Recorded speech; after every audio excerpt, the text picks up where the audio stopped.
Hey guys, today we're going to learn how to make a little planet out of your 360-degree panoramic photos. So you've already got your pictures on your desktop and you're going to open up Photoshop. You're not going to open your individual pictures up in Photoshop. You're going to actually import them all together. So go to File, Automate, Photo Merge, which is at the bottom. Okay, you're going to browse for your files, which I have mine on my desktop. You can select multiple files by holding down the Shift key. Click on Open. You'll see your files are listed right there in the menu, and then click OK.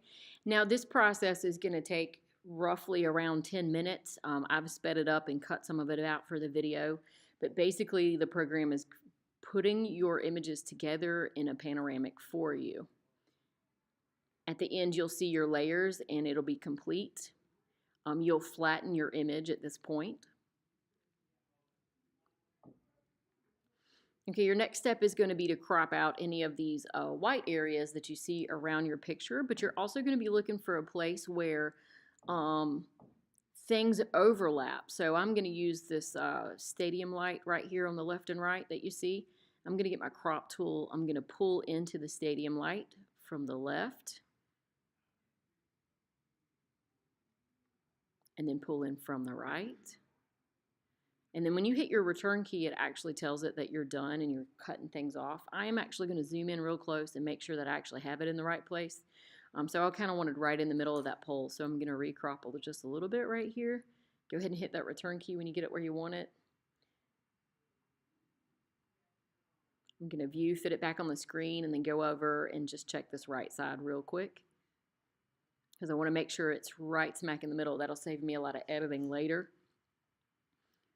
All right, fit it on the screen again. Now I just need to crop that little bit of white at the top and the bottom back out. And the reason you have all that is because when you're taking the photos, it's trying to make the photo be circular when you've taken rectangular photos.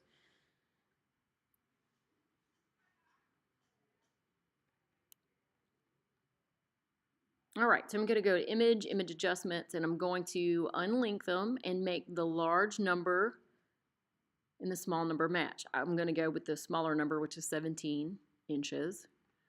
We don't want our picture to be 114 inches. And click OK, and you'll see it squeeze into a square. And then you're going to rotate that image 180 degrees so that it's upside down. Then you're going to go to Filter, Distort, Polar Coordinates. And then you're going to click OK. And I'm going to view, fit it back on the screen again just because it's hard to see. And voila, I got my little planet. Now, you may want to flip it upside down because you see the seam right there at the top. Sometimes it's less noticeable if it's upside down.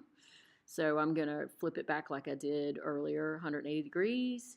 And then we need to use the clone tool to sort of mask out that line a little bit since the lighting changed.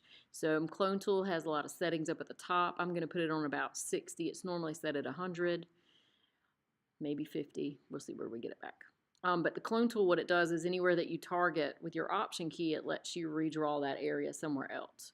So I'm going to come down here and pick some of this blue. I'm going to apply it over that line and just kind of come back and touch it up a little at a time. Now you can make your target area a little smaller or bigger by using your bracket keys over there by the keyboard by the letter P.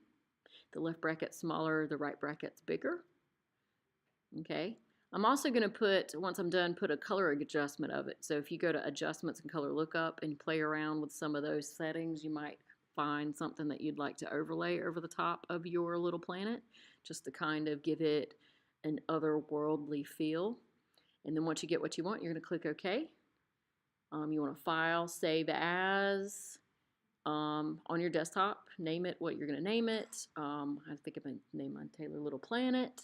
And then just make sure it's a JPEG. You shouldn't have to worry about flattening the image because we've already done that. We did that way early. And there you go, little planet.